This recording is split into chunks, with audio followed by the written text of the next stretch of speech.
तो friends, welcome back to my channel allrounder Vishwajeet. और आज हम बात करेंगे बहुत ही सीरियस टॉपिक के बारे में, that is related to pollution and that's why I have mentioned कि दिल्ली इन डेंजर। इसका क्या रीज़न है, क्या चीज़ें हैं, इसके बारे में मैं आपसे पूरी बात करूंगा इस वीडियो में। सबसे पहले हम जानेंगे एयर क्वालिटी इंडेक्स के बारे में, जैसे हम हिंदी में कहते हैं वायु गुणवत्ता सूचकांक। और ये जानेंगे कि क्या कारण है पोल्यूशन बढ़ने का और क्या सोल्यूशन हो सकता है इसको लेके। इन सब विषयों पर हम करेंगे चर्चा।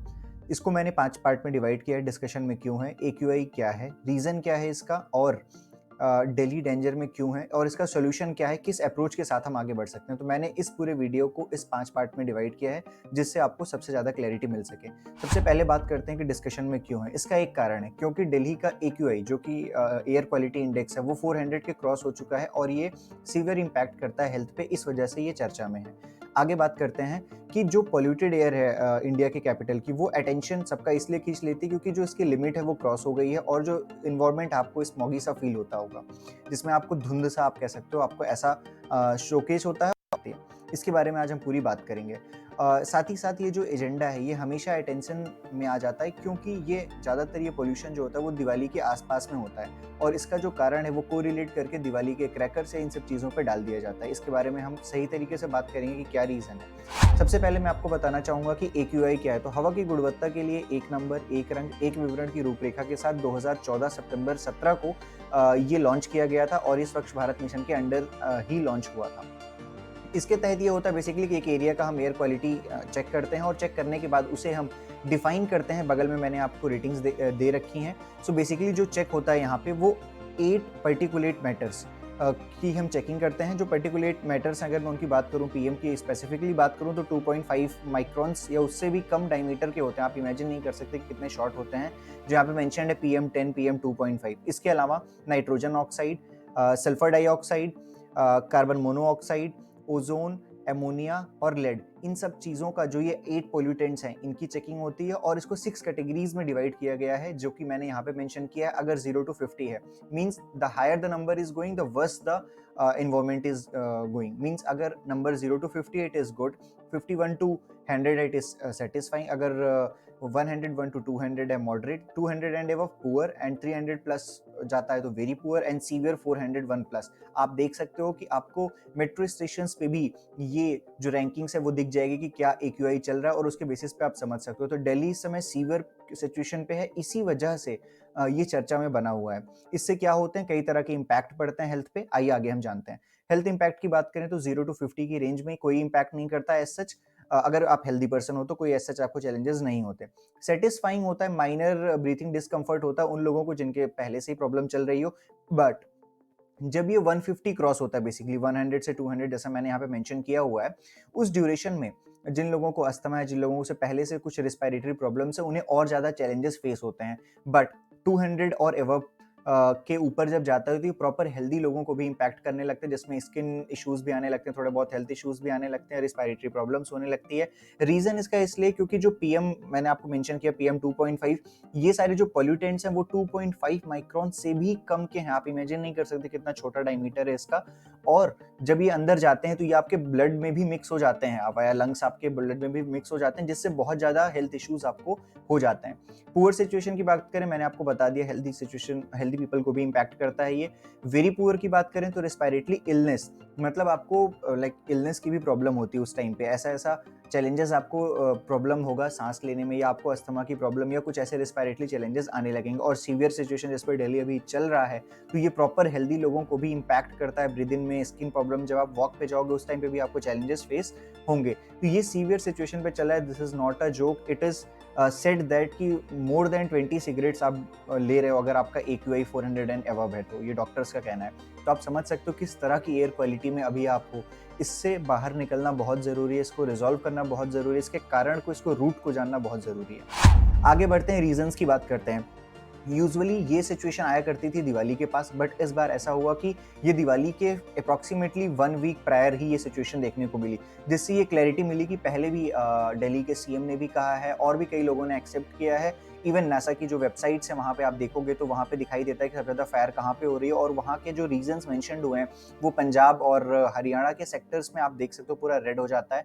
उसका रीज़न होता है स्टबल बर्निंग। जैसे कि एक क्रॉप के कट होने और दूसरे क्रॉप के लगने के बीच में उनके पास ड्यूरेशन कम होता है, मतलब राइस और वीट के बीच की बात हो रही है ये, उस टाइम पे जो मशीनों का यूज़ हो रहा है वो ऊपर से फसलों को काट लेती है और नीचे की जो जितनी भी सतह या फसल उसकी बची रहती है उसे वो जला देते हैं, टाइमिंग की कमी रहते हुए, ऐसा उनका कहना है। पर इसके अपोजिशन में भी कुछ ऐसे फार्मर्स हैं जिन्होंने कुछ अच्छे स्टेप्स लिए हैं और उन्होंने ऐसी मशीनें यूज़ करी हैं जिससे प्रॉपर तरीके से कटिंग हो सकती है और गवर्नमेंट ने भी उसे प्रोवाइड करने में हेल्प करी है। सेकेंडरी रीज़न जो आता है इसका वो है इंक्रीज़ नंबर ऑफ व्हीकल्स, क्योंकि एक ऐसा सिटी है दिल्ली जहाँ पे व्हीकल्स की जो क्वांटिटी है वो बहुत ज़्यादा व्हीकल्स हैं यहाँ पे और लोग अपने पर्सनल ट्रेवल के लिए उसे यूज़ करते हैं। आपने देखा होगा कि vehicle it may be 5 seater, it may be 9 seater, it may be 8 seater और ऐसी व्हीकल्स में भी आपको सिर्फ एक लोग दिखेंगे। हो सकता है कि उन्हें यूज़ भी ना हो उस टाइम पे। पब्लिक ट्रांसपोर्ट का कम यूज़ और लोग लग्ज़रियस पर्पज़ से ज़्यादा यूज़ करते हैं, जिस वजह से पॉल्यूशन में भी प्रॉब्लम आती है, प्रॉब्लम और इंक्रीज़ होता है। साथ ही साथ पीयूसी जो व्हीकल्स का होता है वो मेंटेन ना होने की वजह से भी ये रीज़न हाई होता है, इस वजह से कि नंबर ऑफ व्हीकल जो इंक्रीज हो रही है और वो पोल्यूशन का कारण बन रही है। इसके अलावा जब दिवाली फेस्टिवल आती है तो एक्सेस बर्निंग ऑफ क्रैकर्स भी इसका रीजन होते हैं। मींस एक लिमिट होती है क्रैकर बर्न करने की, जब वो एक्सेस हो जाती है उसकी वजह से भी पोल्यूशन क्रिएट होता है। But all the reasons are not solely, मतलब कोई भी ऐसा रीजन नहीं है जो इंडिविजुअल इसका कारण बनता है, सब कुछ मिक्स करके ही ये इतना ज्यादा पोल्यूशन होता है। तो each and every person is responsible here. Reduced air flow, ये जियोग्राफिकल रीजन की वजह से भी जो यहाँ का एयर फ्लो होता है वो विंटर्स के टाइम पे ऐसा हो जाता है कि सही तरीके से नहीं प्रोसेस हो पाता। इसका मैं अलग वीडियो आपको शोकेस कर दूंगा जहाँ पे आपको दिखा सकता हूँ कि क्यों रिड्यूस्ड एयर फ्लो हो जाता है दिल्ली में। चलिए आगे बढ़ते हैं। क्या banning crackers is a solution? Recently supreme court ने कहा कि क्रैकर्स पे बैन कर दिया जाए। क्रैकर्स सिर्फ दिवाली पे नहीं इस्तेमाल किए जाते, इसके अलावा वो आप देखे होंगे आजकल क्रैकर्स एक रिचुअल बन चुका है। वो एवरी वेडिंग में आपको दिख सकता है, इवन एवरी पॉलिटिकल रैलीज में आपको दिखता है, even the cricket match you are watching उसमें भी दिखता है। प्रॉब्लम हियर इज कि जो पोल्यूशन इंक्रीज हो रहा है दिस ड्यूरेशन, इस टाइम पे इंडिया वर्ल्ड कप खेल रहा है continuously, 9 winnings, hands off to them. So इस टाइम पे पूरे वर्ल्ड की नज़र जो है वो अपनी कंट्री पे, और अपनी कंट्री की कैपिटल होते हुए दिल्ली में इतना पोल्यूशन, ये बहुत ही नेगेटिव इम्पैक्ट है in terms of everything. Means अगर कोई भी यहाँ पे विजिटर भी आता है और उस विजिटर को ऐसा इन्वायरमेंट मिलता है तो इसका जो इम्पैक्ट है वो इकोनॉमिक भी पड़ेगा कि विजिटिंग कम होगी और बहुत सारे चैलेंजेस कंट्री के ऊपर भी आएंगे। दिल्ली इन डेंजर, ये क्यों कहा गया? क्योंकि जो इसका इम्पैक्ट है वो बहुत ज़्यादा, जो यहाँ का एक्यूआई है वो बहुत क्रॉस हो गया है। सीवियर, डेंजर, हजार्डस जो रेंज आप कहिए वो कम है। कई जगह ऐसी है जहाँ पे आई लाइक आरकेपुरम की बात की जाए, जो ऐसी जगह जहाँ पे 999 से भी ज़्यादा एक्यूआई क्रॉस हो चुके, means there is no limit to track it down. So the problem lies here is कि yes, Delhi is in danger and we need to work upon the solutions, take the positive step. Let's see what can be the solutions. पहली चीज तो stubble burning पे रोक लगाना, government अपने actions ले, policies को स्ट्रिक्ट करे, साथ ही साथ कुछ ऐसे ऑप्शंस भी उन्हें प्रोवाइड करे, उन फार्मर्स को प्रोवाइड करे ताकि वो अल्टरनेट चीजों की भी खेती कर सकें। जैसे कि एक किसान ने मशरूम की खेती करी, और भी कई सारे ऐसे एग्जाम्पल्स वहां पे हैं जो आप देख सकते हो। Start using public transport, use personal vehicle if necessary, अगर नेसेसरी हो तभी पर्सनल व्हीकल का यूज करें, पब्लिक ट्रांसपोर्ट का ज्यादा यूज करें। आपने देखा होगा ऑड इवन रूल भी इंपैक्ट किया जाता है। बहुत सारी ऐसी चीजें ऐसे टाइम पे आपने देखा होगा कंस्ट्रक्शन को पूरी की पूरी जीआरएपी के थ्रू रोक दिया जाता है, और भी कई सारे ऐसे स्टेप्स हैं जो गवर्नमेंट लेती है। Plantation of the trees doesn't matter if you can plant one, that's also good. Means I personally recommend you and I also do it.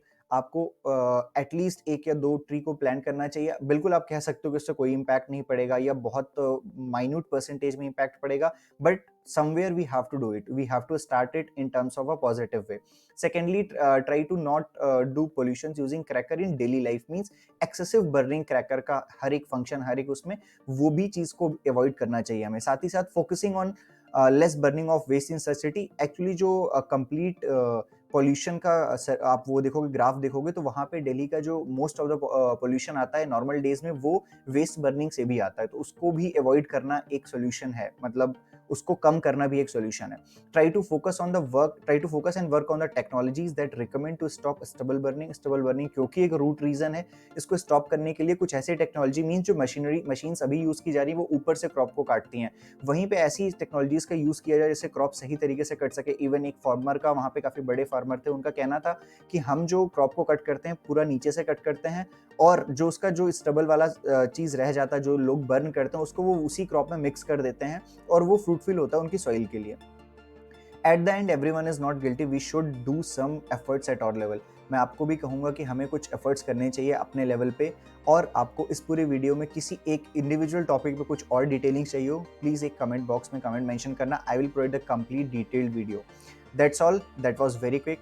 And if you have liked the video, then like, share, and subscribe. And stay tuned with All Rounder Vishwajit. That's all for today. Thank you so much.